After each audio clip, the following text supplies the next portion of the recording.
छात्रों, मैं अपने वीडियो के माध्यम से पारिवारिक विधि यानी फैमिली लॉ के अंतर्गत हिंदू विधि के अध्याय 1 में बताए गए प्रावधानों की चर्चा करेंगे। इससे पहले आपको कुछ महत्वपूर्ण बातें जाननी आवश्यक है। विधि का निर्माण व्यक्ति के अधिकारों की रक्षा हेतु बनाए जाते हैं। यही कारण है कि हमारे देश में बहुत से कानूनों का निर्माण हुआ है।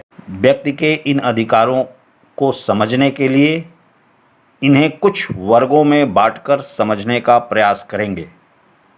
जैसे व्यक्ति के अधिकारों को मुख्यतः 3 वर्गों में बांटेंगे। पहला, शरीर से संबंधित अधिकार। व्यक्ति के अधिकार शरीर से संबंधित होते हैं तो इसे आपराधिक प्रकृति के मामले माने जाते हैं। दूसरा, व्यक्ति के अधिकार संपत्ति से संबंधित। यदि व्यक्ति के अधिकार संपत्ति को प्रभावित करते हैं तो इसे सिविल प्रकृति के मामले माने जाते हैं। तीसरा, जब व्यक्ति के अधिकार उसके विवाह, विच्छेद, भरण पोषण इत्यादि को प्रभावित करते हैं तो इसे पारिवारिक प्रकृति से संबंधित माने जाते हैं।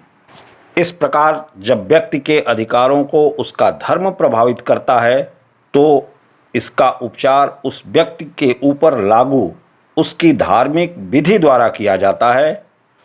इसी संदर्भ में पारिवारिक विधि का अध्ययन महत्वपूर्ण है, क्योंकि यह विधि व्यक्ति के विवाह, विवाह विच्छेद, उत्तराधिकार, दत्तक ग्रहण, भरण पोषण इत्यादि को प्रभावित करता है। इस प्रकार भारतवर्ष में विभिन्न धर्मों के लोग निवास करते हैं और उनकी अपनी अपनी व्यक्तिगत विधियां हैं। आपके सिलेबस के अनुसार आपको हिंदू विधि एवं मुस्लिम विधि का अध्ययन करना है, क्योंकि भारतवर्ष में इन्हीं धर्मों के लोग बहुतायत संख्या में निवास करते हैं। इस तरह यह निष्कर्ष निकलता है कि भारत में हिंदू अपनी व्यक्तिगत विधि से शासित होता है, मुस्लिम अपनी व्यक्तिगत विधि से शासित होता है। उसी प्रकार ईसाई एवं पारसी भी अपनी अपनी व्यक्तिगत विधियों से शासित होते हैं। व्यक्तिगत विधि से तात्पर्य उस विधि से है जो किसी व्यक्ति पर धर्म विशेष से संबंधित होने के कारण उसके ऊपर लागू होता है। आज हम हिंदू विधि के प्रथम अध्याय के अंतर्गत हिंदू कौन है इसकी चर्चा करेंगे, क्योंकि हिंदू विधि सिर्फ और सिर्फ हिंदू धर्म के लोगों पर ही लागू होती है। इसलिए यह जानना आवश्यक होता है कि हिंदू कौन होता है। यहाँ अगर हम आपसे पूछें कि हिंदू कौन है तो यह प्रश्न आपके लिए थोड़ा अटपटा महसूस करेगा, परंतु कुछ छात्र निश्चित ही यह बताएंगे कि वह व्यक्ति हिंदू होता है जो मंदिरों में जाता है, पूजा पाठ करता है, ईश्वर में विश्वास रखता है, मंदिरों में घंटा बजाता है, दिया जलाता है। परंतु क्या ये जितने भी काम हैं उसे न करने वाला, जैसे मंदिरों में न जाने वाला, पूजा पाठ न करने वाला, ईश्वर में विश्वास न करने वाला, घंटा न बजाने वाला हिंदू नहीं हो सकता?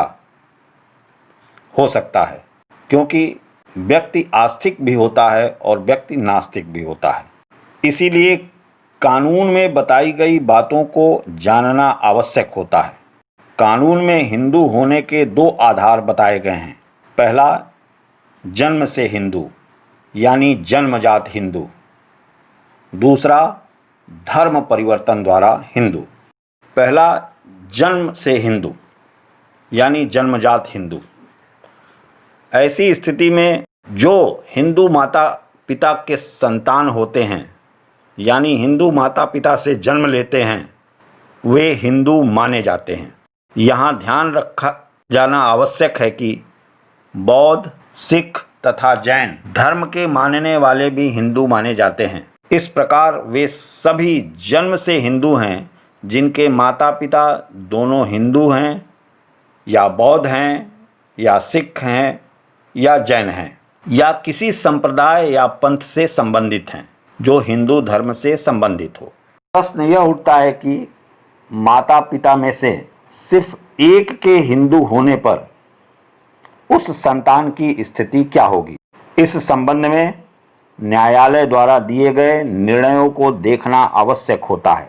मायाबाई बनाम उत्तराम 1861 एवं राम प्रघास सिंह बनाम धानव 1942 के वादों में न्यायालय ने स्पष्ट मत दिया कि माता पिता में से एक यदि हिंदू है और दूसरा अन्य धर्म का है और यदि संतान का लालन पालन हिंदू रीति रिवाज से हुआ है तो संतान का धर्म हिंदू माना जाएगा। इसे उदाहरण से समझने का प्रयास करें।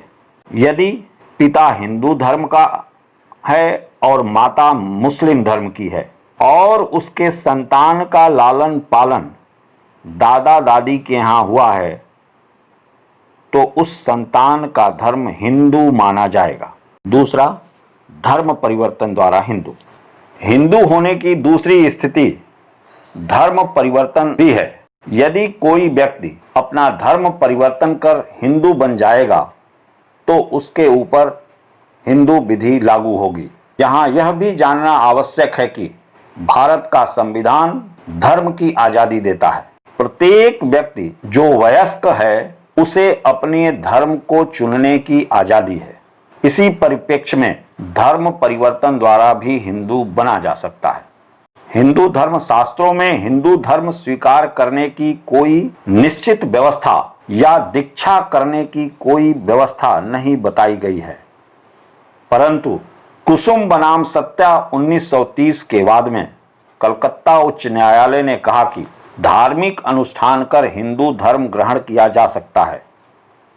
यह अनुष्ठान उस जाति, संप्रदाय, मत या पंथ का होगा जिसमें वह व्यक्ति सम्मिलित होना चाहता है। धर्म परिवर्तन का दूसरा तरीका यह भी है कि वह इच्छा व्यक्त करे कि हिंदू धर्म ग्रहण करना चाहता है और उसकी इच्छा को उस जाति, संप्रदाय, मत या पंथ के लोग स्वीकार कर लें तो भी व्यक्ति हिंदू धर्म ग्रहण कर सकता है। इस प्रकार हिंदू कौन है इसकी स्पष्ट जानकारी आपको हो गई होगी। धन्यवाद। यह वीडियो पसंद आए तो इसे लाइक एवं सब्सक्राइब जरूर कीजिए।